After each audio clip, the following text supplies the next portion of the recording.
Hello, welcome to another episode of Myth, Legends, Fairy Tales, and Makeup, the series where I tell you about some original stories that led to some very popular films. If you are new here, hello, my name is Chantel, but you can call me Chanty. And if you like Myth, Legends, Fairy Tales, and Makeup, then you will probably like this series and should subscribe. I always like to start by just giving a shout out to Bailey Sarian and Robert Welsh, whose Get Ready With Me series inspired me to create this one. So today I will be telling you the original story of Cinderella by the Grimm Brothers. The wife of a rich man fell sick, and as she lay on her deathbed, she told her very young daughter to always be good or pious and God will protect her. As she died, she told her daughter that she would watch over her even in death. And the little girl visited her mother's grave every day and cried over her loss. The child's father took a new wife within a year, and that new wife had two daughters who were beautiful to look at on the outside, but they were pretty crummy people on the inside. They took away Cinderella's dresses and forced her to wear a nightgown and wooden shoes. They made her work in the kitchen and physically and verbally abused her any chance that they got. At night, when she was tired from working all day, she would curl up in front of their fireplace on the hearth and often ended up getting covered in cinders. Because of this, she always looked dirty, and they decided to call her Cinderella. Once, when her father was set to travel to a fair, he asked his two stepdaughters and Cinderella what they wanted him to bring home to them as a gift. One stepdaughter asked for new dresses, one asked for pearls and jewels, but Cinderella asked her father for a piece of the first branch that knocked his hat off while he rode. I would have asked for a better stepsister, but that's just me. The father obliged and brought back dresses for one stepdaughter, pearls and jewels for the other, and a twig from a hazel tree that had knocked his hat off as he was riding to the fair. Cinderella thanked him and took the twig to her mother's grave, where she planted it and wept so much that it watered the twig and it began to grow into a beautiful tree. Cinderella visited the tree 3 times a day to cry and pray. And a little white bird began to visit her, and anytime that she wished for something, it would throw it down to her. Now, one day, the dysfunctional family got word that the king was holding a 3-day festival, which all of the maidens of the land were invited to. He was hoping to wed his son to one of the lucky girls. This sent Cinderella's stepsisters into a tizzy, commanding her around to help them prepare. Cinderella obeyed her stepsisters, but cried and begged her stepmother to let her go to the festival. After much convincing, her stepmother threw a bunch of chickpeas and lentils into the ashes of the fireplace and said if she could pick them out within 2 hours, then she would let her go. Cinderella called out to all the birds in her backyard and asked them to help her with this task. They all flocked down and helped her pick out the lentils and chickpeas one by one. In less than an hour, they managed to separate all the pieces from the ashes.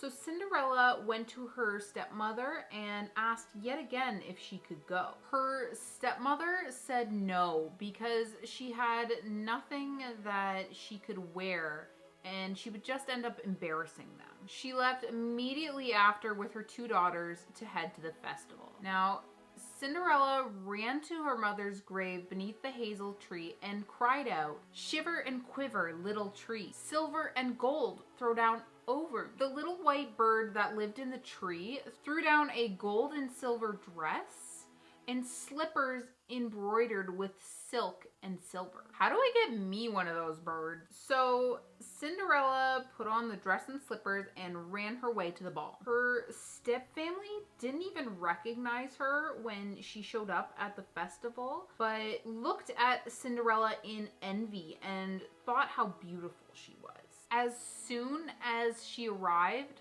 the prince saw her and danced with her the whole evening. When it came time for her to leave, the prince was insistent on walking her home. And she agreed, but as they began walking, when he wasn't paying attention, she jumped into a pigeon house and ran out the back of the house. The prince waited outside of the pigeon house in hopes that she would return, but Cinderella's father came along and thought this may have been Cinderella.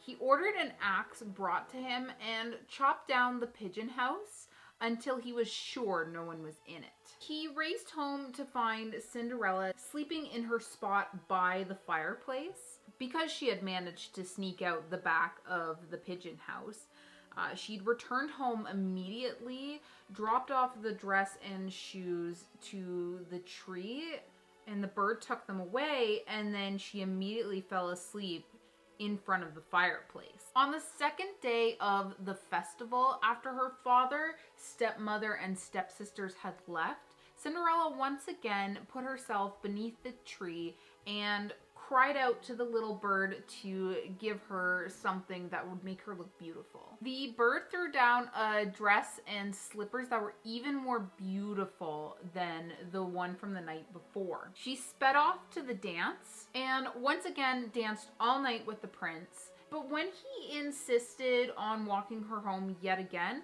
this time she managed to sneak up a very large pear tree and climbed down the other side before the prince really had any idea of what was going on. Who knew Cinderella was a master escape artist? Her father came by and once again ordered for an axe to be brought to him and cut down the tree until he was sure no one was in it. Then he sped home once again, fearing that it was Cinderella, but found her fast asleep by the fireplace once again. On the third day, when her father and stepfamily had left, Cinderella once again places herself beneath the tree and asks the bird for silver and gold.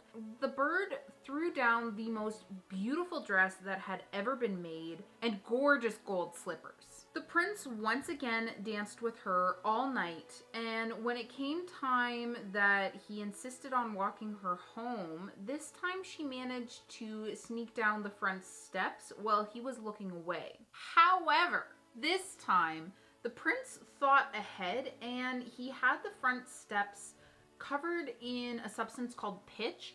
I looked it up. It's pretty much like really gummy tree sap. The pitch didn't stop Cinderella from escaping, but she lost one of her golden slippers as she was trying to escape. The next morning, the prince took the slipper to his father and said he would only marry the maiden who fit the shoe. The stepsisters were pumped. They thought their feet were really pretty, so they figured they had a pretty good chance of being able to fit the shoe. When the prince showed up and asked the daughters to try on the shoe, the first stepsister took it to her room and her mother followed her. When she tried on the shoe, her big toe kept getting in the way, so her mom gave her a knife and said, listen, there's going to be no need for you to walk when you're queen, so just cut this off, you'll fit the shoe, the prince won't know any different. I don't know, guys. It's messed up.